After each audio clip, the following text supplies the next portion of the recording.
பிஸ்மில்லாஹ் ரஹ்மான் ரஹீம். இப்போது நம்ம பார்த்தீங்கன்னா சஃபர் மாதத்துடைய, அதாவது ஒரு வருடத்துடைய 2வது மாதம், இஸ்லாமிய மாதத்திலே 2வது மாதம் சஃபர் மாதம். நம்ம கடந்த மாதம் பார்த்தீங்கன்னா முஹர்ரம் மாதமாக இருந்துச்சு. அடுத்து பார்த்தீங்கன்னா இப்போ நம்ம சஃபரில் இருக்கோம். சஃபரில் இருக்கக்கூடிய 3வது புதன்கிழமை இருக்கு பாருங்க, அதை தான் பார்த்தீங்கன்னா ஒடுக்கத்த புதன் அப்படின்னு சொல்லுவாங்க. இந்த ஒடுக்கத்த புதன் அப்படிங்கிறது இப்போ வந்த ஒரு விஷயம் கிடையாது. இது நபி ஸல்லல்லாஹு அலைஹி வஸல்லம் அவருடைய காலத்துக்கு முன்னாடி இருந்த ஒரு பழக்கமாக இருக்கு. இதை பற்றி பார்த்தீங்கன்னா நிறைய இடத்துல ஆதாரங்கள் இருக்கு. அதாவது இப்படி ஒரு நாட்களை அங்க இருந்த பண்டைய காலத்து மக்கள் என்ன பண்ணியிருந்திருக்காங்க, தனியாக ஒதுக்கி ஒரு சில செயல்களை அவங்க அந்த நாள்ல செஞ்சு வந்திருக்காங்கன்ட்டும். அதுக்கப்புறம் நபி ஸல்லல்லாஹு அலைஹி வஸல்லம் அவர்கள் பார்த்தீங்கன்னா நமக்கு என்ன சொல்லியிருக்காங்கன்னா, பொதுவாக நமக்கு சொல்லப்பட்டது அல்லாஹுதான் காலமாக இருக்கிறான். அல்லாஹ் தான் 4 கிழமை மாசம் எல்லாத்தையுமே படைச்சிருக்கான். அதனால பார்த்தீங்கன்னா நம்ம ஒரு நாளையோ இல்ல ஒரு காலத்தையோ ஒரு குறைவானதாக நம்ம கணக்கிடக்கூடாது.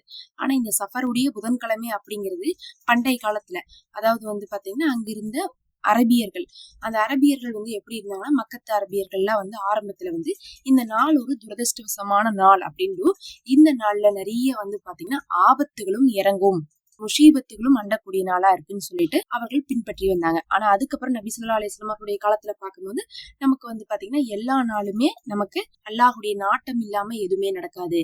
நம்ம அல்லாஹ்விடத்துல மட்டும் துவா செஞ்சா போதும், அந்த நாளை அல்லாஹுவே என்ன பண்ணுவான், நன்மையானதாக மாத்தி விடுவான்னு சொல்லிட்டு நமக்கு சொல்லியிருக்காங்க.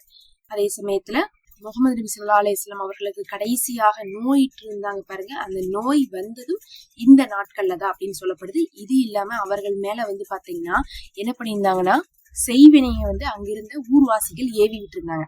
அந்த செய்வினை ஏவப்பட்டதும் பாத்தீங்கன்னா இந்த மாதத்துடைய ஆரம்ப நாட்கள்ல ஏவ விட்டு இருக்காங்க. அப்படி அந்த செய்வினையால அந்த நோய் இருக்கு பாத்தீங்கன்னா, நபி அவர்களுக்கு ஒரு 3 வாரம் தொடர்ந்து 3வது வாரம் புதன்கிழமை தான் அந்த நோய் அவங்கள விட்டு போச்சு, அந்த செய்வினை முறியடிக்கப்பட்டுச்சு. அப்படிங்கறனாலே ஒடுக்கத்த புதன் அப்படிங்கிறது நம்மளை பிடிச்ச முஷீபத்துகள், அந்த கவலைகள், நோய்கள் இதெல்லாத்தையுமே விரட்டக்கூடிய நாளாகவும் என்ன பண்றாங்க சொல்லப்படுது. இதுக்கு பாத்தீங்கன்னா ஒரு சில அமல்கள் சொல்றாங்க. அந்த அமல்கள் எல்லாமே பாத்தீங்கன்னா அல்லாஹுடைய பாதுகாப்பை தேடக்கூடிய அமல்கள் தான். ஏன்னா இந்த நாள் அப்படிங்கிறது நமக்கு ஆபத்துகளும் முசீபத்துகளும் வரக்கூடிய நாளா இருக்கு. அதை விட்டு யார் நம்மளை பாதுகாப்பா, அல்லாஹுதான் நம்மளை பாதுகாப்பான். அப்படிங்கிறதுனால அந்த பாதுகாப்பை தேடி நம்ம என்ன பண்றோம், இந்த நாள்ல அமல் செய்யறோம். மற்றபடி ஒரு சிலர் கேட்பாங்க, சஃபர் மாசம் முழுவதுமே நம்ம கல்யாணம் வைக்க கூடாதா, வீடு குடி போக கூடாதான்னு கேட்பாங்க. இப்ப கூட கமெண்ட்ல கேட்டுட்டு இருக்காங்க. நாம சொல்றது சஃபர் மாதம் அப்படிங்கிறது அப்ப இருந்த காட்டு அரபிகள் என்ன பண்ணாங்கன்னா ஒரு துரதிருஷ்ட மாதமாகவே நினைச்சாங்க. ஆனா நபி அவர்கள் அப்படி நீங்க என்ன பண்ணக்கூடாது, ஒரு மாதத்தவே ஒரு ஒதுக்கப்பட்ட மாதமாக நீங்க எடுக்க கூடாது. அல்லாஹ் எல்லாத்தையுமே 12 மாதத்தையுமே அவனுடைய படைப்பா படைச்சிருக்கும் போது அதுல நல்லது கெட்டது அப்படின்னு சொல்லிட்டு நம்ம பிரிக்க முடியாது. அதுல சிறப்பான நாட்கள் இருப்பது உண்மைதான், ஆனா கெட்ட நாட்கள் அப்படின்னு சொல்லிட்டு ஒண்ணு இல்ல அப்படிங்கறதையும் நபி அவர்கள் சொல்லியிருக்காங்க. அதனால இந்த மாசத்துல எந்த நாளா இருந்தாலும் நீங்க வீடு கூடி போகலாம், திருமணம் பண்ணலாம், இன்னும் பாத்தீங்கன்னா எந்த நல்ல காரியமா இருந்தாலும் நீங்க பண்ணலாம், தொழில ஆரம்பிக்கலாம். இதனால உங்களுக்கு ரஹ்மத்தோ பரக்கத்தோ குறைய போறது கிடையாது அப்படிங்கறது நபி அவர்களே நமக்கு என்ன பண்ணிருக்காங்க, சொல்லியிருக்காங்க. ஆனா அதுக்கு முன்னாடி இந்த காலத்துல மாறி நினைச்சிட்டு இருந்ததை இன்னும் நிறைய பேர் அப்படியே பின்பற்றிட்டு இருக்காங்க. அதனால இந்த மாதத்தவே ஒரு முசீபத்தா நீங்க ஒதுக்க வேண்டாம். இந்த நாளை மட்டும் என்ன பண்ணலாம், பாதுகாப்பு தேடி அல்லாஹ்விடத்துல அமல் செய்து இதனால எந்த ஒரு தீங்கும் வராம நம்ம பார்த்து கொள்ளலாம். இப்ப அந்த அமல்களை நம்ம சொல்றோம். ரொம்ப எளிமையான அமல் தான். முதல்ல அல்லாஹுடைய இஸ்மான யா முஹைமினு, யா முஹைமினுனா பாதுகாப்பவன் அர்த்தம். அல்லாஹ்விடத்துல நாம என்ன சொல்லி அழைக்கிறோமோ அதை கொண்டு நமக்கு அல்லாஹ் பதில் கொடுப்பான். யா முஹைமினு, பாதுகாப்பவனே அப்படின்னு அல்லாஹுவை கூப்பிட்டோம்னா அல்லாஹும் நமக்கு அவனுடைய பாதுகாப்பை தருவான். நமக்கு இந்த நாள்ல என்ன வேணும், பாதுகாப்பு வேணும் முதல்ல. அப்ப அல்லாஹுவை யா முஹைமினு அப்படின்னு சொல்லிட்டு நீங்க அழைத்துக் கொள்ளுங்க. ஒற்றைப்படைகள்ல அழைங்க. குறைஞ்சது 3 முறை அழைத்தாவே போதுமானது. அதிகமாக முடிந்தால் நீங்க அழைக்கலாம்.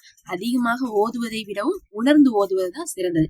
யா முஹைமினு, யா முஹைமினு, யா முஹைமினு அப்படின்னு சொல்லிட்டு அல்லாஹுவை அழைத்துக் கொள்ளுங்க. அடுத்து 2வது, பாதுகாப்புக்கே சிறந்ததுன்னு நபி அவர்கள் நமக்கு எதை காட்டி கொடுத்திருக்காங்க, ஆயத்துல் குர்சியை தான் காத்து கொடுத்திருக்காங்க. நம்ம எல்லா நேரத்திலும் ஒரு ஷைத்தான் நம்மளை பின்தொடர்றான்னு தோணுனாவோ, இல்ல நமக்கு ஊசலாட்டங்கள் ஏற்பட்டவோ, ஜின் நம்மளை பின்தொடருதுன்னு தோணுனாவோ, இல்ல நைட்டு தூங்கும் போது ஆயத்துல் குர்சியை ஓதிட்டு படுங்க, அப்பதான் பாத்தீங்கன்னா ஷைத்தான் உங்க மேல ஊசலாட்டம் செய்ய முடியாது, நீங்க ஃபஜ்ர் தொழுகைக்கு எதிர்க்க முடியும்னு சொல்லிட்டு பல இடங்கள்ல ஷைத்தானை விட்டும் ஜின்னை விட்டும் கண்ணுக்கு தெரியாத எல்லா விஷயங்களை விட்டும் முசீபத்துகளை விட்டும் நமக்கு ஆயத்துல் குர்சியை பாதுகாப்பு கவசமாக ஆக்கியுள்ளாங்க. அதனால ஆயத்துல் குர்சியை நீங்க ஓதிக்கொள்ளுங்க. அதுவும் பாத்தீங்கன்னா ஒற்றைப்படைகள்ல ஓதுங்க. 1 முறை, 3 முறை, 5 முறை, 7 முறைன்ட்டு உங்களுக்கு எவ்வளவு முடியுமோ அவ்வளவு ஓதிக்கலாம். ஆனா ஒவ்வொரு முறையும் உணர்ந்து அந்த அர்த்தத்தோட நீங்க ஓதுங்க. அதுதான் அதனுடைய பலனை நமக்கு பெற்றுத்தரும். நீங்க பாத்தீங்கன்னா போன்ல இருக்கிற ஆப்ல கூட என்ன பண்ணலாம், பார்த்து ஆயத்துல் குர்சி அர்த்தத்தோட ஓதிக்க முடியும். எல்லா இடத்துலயுமே இதெல்லாம் கிடைக்குது. அப்ப ஆயத்துல் குர்சி ஒரு முறை. 3வது பாத்தீங்கன்னா ஆமன ரசூலு அப்படின்னு சொல்லக்கூடிய அல்லாஹுடைய அந்த அல் பக்ராவுடைய கடைசி 2 ஆயத்து. இது பாத்தீங்கன்னா இந்த ஆயத்துல 2 ஆயத்து. இது 2 ஆயத்துலயுமே ஒரு விஷயத்துல அல்லாஹுடைய எல்லா விஷயத்தையும் நம்புறோம், அல்லாவை நம்புறோம், அல்லாவுடைய தூதரை நம்புறோம், அவனுடைய இன்னும் வேதங்களை எல்லாத்தையும் நம்புறோம் அப்படிங்கறத நம்ம சொல்றோம். இன்னொரு ஆயத்துல என்ன சொல்லுவோம்னா, அல்லாஹ் எந்த ஆத்மாவையும் அதனுடைய அளவுக்கு மீறி சோதிப்பதில்லை, அவனை நம்பினவனுக்கு அவன் கைவிட்டதில்லை, அவனை யாரு நம்பாம இருக்காங்களோ அவங்கள எதிர்த்து அல்லாஹும் நம்பினவங்களுக்கு வெற்றி கொடுக்குறான் அப்படின்னு சொல்லக்கூடிய ஆயத்து. அதனால நம்மளை அல்லாஹுவை என்ன பண்ணுவாங்க, நம்பாதவங்களோ இல்ல அல்லாஹ் ஒரு இடத்துல அல்லாஹுடைய அடிமைக்கு கெடுதல் செய்யணும்னு சொல்லிட்டு வரக்கூடிய இந்த முஷீபத்துகள், இந்த இன்னும் வரக்கூடிய இந்த துன்பங்கள், கவலைகள்லாம் இருக்கு பாருங்க, கண்ணுக்கு தெரியாத சில விஷயங்கள், அது எல்லாமே பாத்தீங்கன்னா அல்லாஹுவை நம்பக்கூடிய நம்மை அண்டக்கூடாதுன்னா அவனிடத்துல இந்த ஆமன ரசூலுவை ஓதுங்க. அப்ப என்னது, ஆமன ரசூலு ஒரு முறை ஓதிக்கொள்ளுங்க. அடுத்தது 4வது, இப்ப நம்ம முதல் 3 ஓதிட்டோம். ஒன்னு என்னது, முஹைமினுன்னு சொல்லக்கூடிய அல்லாஹுடைய இஸ்மு, அதுக்கப்புறம் ஆயத்துல் குர்சி, அதுக்கப்புறம் ஆமன ரசூல் ஓதிட்டோம். அதுக்கப்புறம் பாத்தீங்கன்னா நபி ஸல்லல்லாஹு அலைஹி வஸல்லம் அவர்களே நமக்கு சொல்லியிருக்காங்க, நமக்கு பாதுகாப்பிற்கான சூறான்னு ஒண்ணு இருக்கு. இதை ஒருவர் ஓதிவிட்டால் ஒரு நாள் முழுவதும் அவர்களுக்கு எந்த தீங்கும் ஏற்படாது, ஒரு நாள் முழுவதும் அவர்கள் எதிர்பார்க்கக்கூடிய அனைத்து நல்லதும் நடக்கும் இருக்காங்க. அதுதான் குல் சூராஸ் அப்படின்னு சொல்லக்கூடிய குல் ஹுவல்லாஹு அஹது, குல் ஹுவது பிரபின்னாஸ், குல் ஹுவது பிரபில் ஃபலக். இது 3 தான் குல் சூராஸ், பாதுகாப்பிற்கான சூறான்னு சொல்லுவாங்க. காஃபிரூன் சூறாவை சேர்த்திக்கிட்டாலும் சரி இல்ல சேர்த்தாட்டாலும் சரி, இந்த 3 தான் ரொம்ப முக்கியம். குல் சூறால 3, இது 3 பாத்தீங்கன்னா பாதுகாப்பிற்கான சூறான்னு சொல்லப்படும். அல்லாஹ்விடத்துல பாதுகாப்பை பலப்படுத்தக்கூடியதாக இது இருக்கும். இதே நீங்க என்ன பண்ணுங்க, 3 முறை 3ஐயும் ஓதிக்கோங்க. இல்ல நான் காஃபிரூன்னு சேர்த்து ஓதுறேன்னு சொன்னா 4ஐயும் சேர்த்து 3 முறை, மொத்தமா 12 முறை ஓதிக்கொள்ளுங்க. கடைசியா பாத்தீங்கன்னா இதெல்லாம் இல்லாம அல்லாஹ்வின் மீது நீங்க தவக்கல் வைக்கணும். அல்லாஹ்வின் மீது நீங்க பொறுப்பு சாட்டணும். அவன் மீது நம்பிக்கை வைத்து நீங்க பொறுப்பு சாட்டிட்டா போதும். வேற எதுவுமே உங்களுக்கு என்ன தேவையில்ல, பயப்படவே தேவையில்ல. அல்லாஹ் அதை பொறுப்பேற்றுக் கொள்வான், அதை பார்த்துக் கொள்வான். அப்படிப்பட்ட வார்த்தை தான் பிஸ்மில்லாஹி தவக்கல்து அலல்லாஹி வலா ஹவுல வலா குவத்த இல்லா பில்லாஹ். பிஸ்மில்லாஹி அல்லாஹ்வின் பெயரை கொண்டு, தவக்கல்து அவன் மீது நான் பொறுப்பு சாட்டுகிறேன், அல்லாஹ்வின் பெயரை கொண்டு அவன் மீது நான் பொறுப்பு சாட்டுகிறேன், அலல்லாஹி வலா ஹவுல வலா குவத்த இல்லா பில்லாஹ். தீமையை விட்டு ஒரு விஷயத்துல இருந்து நாங்க விலகிறதுக்கும் நன்மையை நாங்க செய்யறதுக்கும் அல்லாஹுதான் ஆற்றல் பெற்றவன் அப்படின்னு சொல்லுவோம். அப்படின்னா எங்களை ஒரு தீமை அண்டுனா கூட அல்லாஹ் நாடணும், எங்களுக்கு ஒரு நல்லது நடக்கணும்னா கூட அல்லாஹ் நாடணும்.